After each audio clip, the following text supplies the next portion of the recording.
Grand new year sale already ఉన్న తక్కువ తరుగులో ఇంకా 1% తక్కువ. డైమండ్ జ్యువెలరీ క్యారెట్ కు 5000 తక్కువ. ఈ ఆఫర్ జనవరి 1 వరకు మాత్రమే. అయితే సుమారుగా 15 డేస్ అది షూటింగ్ జరిగిందని చెప్పావు నాకు. అంటే నాకు తెలిసింది 15 days to 20 days చేసినట్టు. డబ్బింగ్ అన్నీ కలిపి అనుకుంటున్నాను నేను. అయితే రెమ్యూనరేషన్ ఎంత వచ్చింది? రెమ్యూనరేషన్ యాక్చువల్గా నేను చూసుకోను సార్, మదర్ చూసుకుంటారు అలాంటివన్నీ. నేను ఓన్లీ వెళ్ళడం, యాక్టింగ్ చేయడం, నా బెస్ట్ ఇవ్వడం, రావడం, ఇంకా ఇవి చూసుకుంటా. కానీ రెమ్యూనరేషన్ అప్పుడే నేను దాని గురించి చూసుకోవాలనుకోవట్లే. సో ఇంకా మదర్ చూసుకుంటారు. మదర్ చూసుకున్నారు. అంటే రెమ్యూనరేషన్ ఎంత వచ్చింది నువ్వేం చెక్ చేయలేదు? అమ్మాయి ఎంత డబ్బులు వచ్చేసినాయి అని అంతా మా మదర్కి ఇచ్చేస్తాను, మదరే చూసుకుంటారు అంతా మేనేజ్మెంట్. రెమ్యూనరేషన్ అంటే డబ్బులు ఎంత వచ్చినాయి నీకు?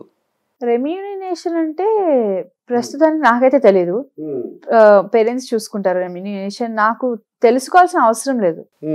మరి ఏం తెలుసుకోవాలనుకుంటున్నావు నువ్వు? నేను అంటే యాక్టింగ్ ఒక్కటి చేస్తే చాలు. రెమ్యూనరేషన్ అది వాళ్ళు చూసుకుంటారు. యాక్టింగ్ చేస్తే మనం బిగ్ స్క్రీన్ మీద చూసుకుంటే అది ఒక పెద్ద రెమ్యూనరేషన్. ఓ సినిమా అదే స్క్రీన్ మీద చూసుకుంటే. మరి నీకేమనిపించలేదా చూడగానే అంత నల్లగా ఉండి నేనేమో ఇలా అందంగా ఉన్నాను, అక్కడ చూస్తేమో అలా ఉందని అనిపించలేదా? నా యాక్టింగ్ నాకు నచ్చకపోయినా బయట జనాలకి నచ్చుతుంది కదా, అది ఒక్కటి చాలా. ప్రభాస్ ఇప్పుడు ఈ సినిమాలో కాకుండా ఇంకెప్పుడైనా చూసావా ఏదన్నా సినిమాల్లో? ఇంతవరకు చూడలేదు. బయట ఎక్కడ చూడలేదు.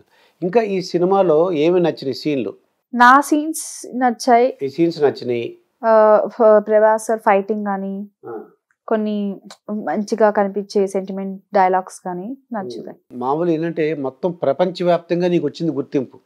అంటే అన్ని లాంగ్వేజెస్లో ఇది రిలీజ్ అయింది. ఇది ప్రపంచవ్యాప్తంగా చాలా కంట్రీస్లో కూడా రిలీజ్ అయింది అనమాట. ఇది నువ్వు అందరికి ఫేమస్ అవుతావు. నువ్వు ఇంకా ఏమనుకుంటున్నావు? నువ్వు ఫ్యూచర్లో ఏమి చేయాలనుకుంటున్నావు? నువ్వు ఫ్యూచర్లో ఎడ్యుకేషన్ సైడ్ ఏమవుతావు? ఎడ్యుకేషన్లో ఏమవుదాం అనుకుంటున్నావు? ఏం చదువుదాం అనుకుంటున్నావు? నేను ఎడ్యుకేషన్ సైడ్ అయితే వెళ్ళేది 2 ఉన్నాయి. ఒకటి సాఫ్ట్వేర్ ఇంజనీర్ లేదా archaeology. Okay, software engineer, archaeologist. ఇంకా మరి ఈ సినిమాలో కాకుండా ఇంకెవరెవరంటే ఇష్టం నీకు బాగా బయట? హీరోస్ అంటే నాకు హీరోస్ ఎవరెవరంటే ఇష్టం? హీరోస్ అంటే నాకు చిన్నప్పుడు పవన్ కళ్యాణ్ సార్ అంటే ఇష్టం. ఓ Pawan Kalyan sir. And Prabhas sir, Vijay Thalapathy sir. Okay, ఇలా. నీకు సినిమా నాలెడ్జ్ ఉందా? Cinema knowledge okay. అన్ని సినిమాలు చూస్తావు నువ్వు? అన్ని చూస్తాను. ఏ లాంగ్వేజ్? మరి మిగతా లాంగ్వేజెస్ కూడా నేర్చుకోవాలి నువ్వు. తెలుగు, హిందీ వచ్చు, ఇంగ్లీష్ కూడా వచ్చు నీకు.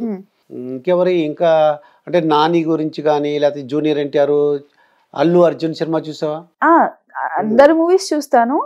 ఇష్టమైన వాళ్ళు అంటే Pawan Kalyan sir, Allu Arjun sir, NTR sir, Ram Charan sir, Vijay Thalapathy sir. Okay, Pawan Kalyan ఏమేమి సినిమాలు చూసావు నువ్వు? నేను బ్రో, వకీల్ సాబ్ అండ్ తమ్ముడు ఇలాంటివి ఏదైనా చూసావు. అంటే యాక్టింగ్ నచ్చుతుందా, లేకపోతే ఆయన బిహేవియర్ గురించా, లేకపోతే ఆయన గురించి తెలుసుకున్నావా ఏమన్నా?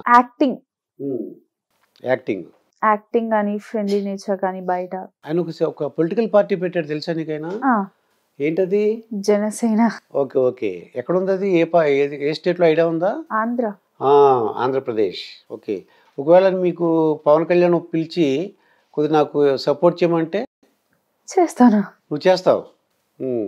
ఓకే. మరి ప్రభాస్ గారు మీకు నెంబర్ ఇవ్వటం కానీ, లేకపోతే అడ్రస్, లేకపోతే ఎప్పుడైనా కలుసుకుందాము ఏం చెప్పలేదు మీకు? ఫుడ్ భోజనం చేసేప్పుడు అందరూ కలిసి భోజనం చేసేవరా? ప్రభాస్ గారు కూడా? నువ్వు, ప్రభాస్, ప్రశాంత్ నీల్ డైరెక్టర్ అందరు కలిపి భోజనం చేసేవారు. ఇంకా మిగతా వాళ్ళతో ఎవరితో పరిచయాలు ఉన్నాయా? ఇంకెవరితో? అంటే టీమ్ కానీ, పృథ్వీరాజ్ సార్ కానీ, గోపి గారు కానీ అందరితో పరిచయం. వాళ్ళు ఏం మాట్లాడారు? జోక్స్ అంటే వాళ్ళు షూటింగ్ గ్యాప్ లో ఏం మాట్లాడుకునేవారు? షూటింగ్ గ్యాప్ లో అంటే ఇలా మాట్లాడుకునేది ఏముండదు. అందరూ క్రికెట్ ఆడడానికి వెళ్తారు. క్రికెట్ ఆడుకోవటానికా? ప్రశాంత్ నీల్ సార్ కి క్రికెట్ అంటే చాలా ఇష్టం. ఓకే, ఆ టైంలో షూటింగ్ గ్యాప్ లో వెళ్ళి ఆడుకుంటారు. అదేలే, చిన్న ఏంటంటే అది రిలాక్స్ అవ్వడానికి. అయితే రెమ్యూనరేషన్ తెలియదు నీకు, ఓన్లీ యాక్టింగే తెలుసు నీకు? తెలుసు. ఓకే, ఇంకా నువ్వు ఒక చిన్న సీన్ చెప్పాను అనుకో, నీకు నువ్వు యాక్ట్ చేసి చూపించగలవా? నాకు నేను ఒకటి చెప్తా. నీకేంటంటే ఈ సలార్ మూవీలో నీకు బెస్ట్ చైల్డ్ ఆర్టిస్ట్ అని నాకు వచ్చింది. అంటే ఉత్తమ బాల నటుడు అని ఇస్తారు, జాతీయ ఉత్తమ బాల నటుడు అని. నీకు ఫస్ట్ వచ్చేసింది. నువ్వు ఎలా చెప్తావు? మీ అమ్మగారికి నువ్వు చూసావు, నువ్వు నీకు తెలిసింది ఆ విషయం, ఆ ఎక్స్ప్రెషన్ ఎలా చెప్తావు చెప్పు, ఒకసారి చూపించు. బెస్ట్ అని అది మీ మమ్మీకి చెప్పాలి, ఎలా చెప్తావు? నువ్వు అంటే యాక్ట్ చేసి చూపించాలి నాకు. నేను ఒకటే చెప్తా, నాకు బెస్ట్ యాక్ట్రెస్ అవార్డ్ వచ్చింది. ఇది అవార్డ్కి మొత్తం అంటే దీని క్రెడిట్ మొత్తం మీకే, పేరెంట్స్కి. సో ఎందుకంటే నాకు చాలా సపోర్ట్ చేశారు, ప్లస్ సపోర్ట్ ఇచ్చారు, కాబట్టి ఈ అవార్డు మీకే. కానీ ఇందులో పూర్వ సినిమాలో పెద్ద అరుపులకి అంటే ఎక్స్ప్రెషన్ అమ్మా అని అరిచేస్తారు, హిమా అని వస్తేసరికి నాకు జాతీయ అవార్డు వచ్చేసింది అలా ఉంటాయి పూర్వ సినిమాలు. నువ్వు చాలా సింపుల్గా చెప్పేశావు. ఇప్పుడంటే నువ్వు 10th క్లాస్ చదువుతున్నావు, ఏ డిగ్రీలోకి వచ్చిన తర్వాత నీకు ఒక హీరోయిన్ ఛాన్స్ వచ్చింది అనుకో, నేను ఒకవేళ హీరోయిన్ ఛాన్స్ వస్తే, ఒకవేళ మమ్మీ అండ్ డాడీ వాళ్ళ డెసిషన్, ఒకవేళ వస్తే వాళ్ళు ఓకే అంటే నేను రెండింటిని బ్యాలెన్స్ చేసుకుంటూ చేయొచ్చు. రెండు బ్యాలెన్స్ చేసుకుంటూ, వెరీ గుడ్. అంటే మన తెలుగు మూవీసే కాకుండా ఏదన్నా హిందీ, తమిళ, మలయాళం కూడా వచ్చినాయి అనుకో ఛాన్స్, వెళ్తావా? ఒకవేళ లాంగ్వేజ్ వస్తే వెళ్తావు. తర్వాత నీ ఖాళీ సమయంలో నువ్వేం చేస్తుంటావు? ఖాళీ సమయంలో అంటే ఎంటర్టైన్మెంట్ నుండి ఏం చేస్తుంటావు? కొన్ని షోస్ లేదా నేను అప్పుడప్పుడు డాన్స్ చేసుకుంటూ ఉంటాను. డ్యాన్స్ చేస్తుంటావు అంటే నువ్వు ఎక్కడ నేర్చుకుంటున్నావా డ్యాన్స్, లేదంటే ఈ టీవీలో చూసి డ్యాన్స్ చేస్తుంటావా? నాకు డాన్స్ వచ్చు.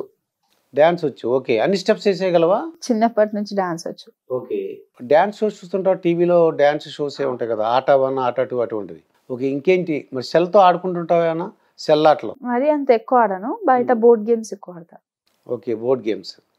మరి ఫ్రెండ్స్ ఏమంటారు నీ మూవీ చూసి? ఫ్రెండ్స్ కానీ, టీచర్లు కానీ, రిలేటివ్స్, మరి నేబర్స్ అందరూ ఏమన్నారు? అందరూ అన్నారు చాలా బాగా చేసింది, యాక్టింగ్ బాగుంది, యాక్టింగ్ స్కిల్స్ బాగున్నాయి, బాగా చేస్తుంది మూవీస్. తర్వాత టీచర్స్ మరి నీ స్టడీస్ పోతుంది ఏమో అనలేదా? టీచర్స్ ఒకవేళ స్టడీస్ ప్రకారంగా వస్తే, ఒకవేళ షూట్ అయిపోయాక మళ్ళీ రిటర్న్ బ్యాక్ స్కూల్కి వెళ్తున్నప్పుడు అయిపోయిన టాపిక్ మళ్ళీ ఎక్స్ప్లెయిన్ చేస్తారు. ఓకే, నీకు ఎక్స్ప్లెయిన్ చేస్తారా? ఓకే. నీకు నువ్వు అర్థం చేసుకోవాలి కూడా. నువ్వు ఫ్యూచర్లో నువ్వు హీరోయిన్గా అవ్వాలంటే నువ్వు అన్నట్టు మంచి వర్డ్ చెప్పావు, బ్యాలెన్స్ చేసుకుంటాను అన్నావు చూడు, ఇది ఎక్సలెంట్ వర్డ్. ఇంకేంటి మరి, ఏంటి ప్రభాస్ గారి సంగతి, ఇంకేమి చెప్తావు? పవన్ కళ్యాణ్ సంగతి ఇంకేముంది చెప్పాలనుకుంటున్నావు? వినాలుంది నాకు, నీ గురించి ఇంకా వినాలుంది నాకు. ప్రభాస్ సార్ అంటే ఒకటే చెప్తా, చాలా ఫ్రెండ్లీ. అలా ప్రభాస్ సార్ అన్నంత లేదు, చాలా ఫ్రెండ్లీ. అంటే మనకు కావాల్సిన పర్సన్ అన్నట్టు ఒక ఫీలింగ్ వస్తుంది.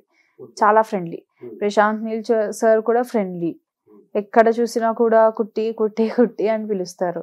తర్వాత ఎందువలన అంటే అంత క్రేజ్ ఉంది, ఎందువలన అంటావు? ప్రభాస్కి అంత విపరీతమైన ఫ్యాన్ ఫాలోయింగ్ ఉంది ఏంటి? ఆ టికెట్ల గురించి ఎంత దెబ్బలాట్లు, ఎన్ని రోజుల నుంచి వెయిటింగ్, వాళ్ళు రాత్రి 1 గంట నుంచి సినిమాలు చూస్తున్నారంటే 10 o'clock నుంచే లైన్లో ఫామ్ అయిపోయారు, లైన్లో టికెట్లు తీసుకోవడం, అలాగా అదొక పండగ అనమాట, ఫెస్టివల్. ఎందువల్ల అంత క్రేజ్ అంటావు? హెల్పింగ్ నేచర్, అక్కడ ఉండే బిహేవియర్ కానీ అండ్ మాట్లాడే సార్ మొత్తం ఫ్రెండ్లీ, ఇంకా చెప్పాల్సిన అవసరం లేదు. ఎక్కువ మాట్లాడుతుంటారా లేకపోతే తక్కువ మాట్లాడుతుంటారా? ఎక్కువే మాట్లాడతారు, అంటే ఫ్రెండ్ లాగానే మాట్లాడతారు, ఒక ఫ్రెండ్ గా ఫీల్ అయ్యే పర్సన్ లాగా మాట్లాడతారు.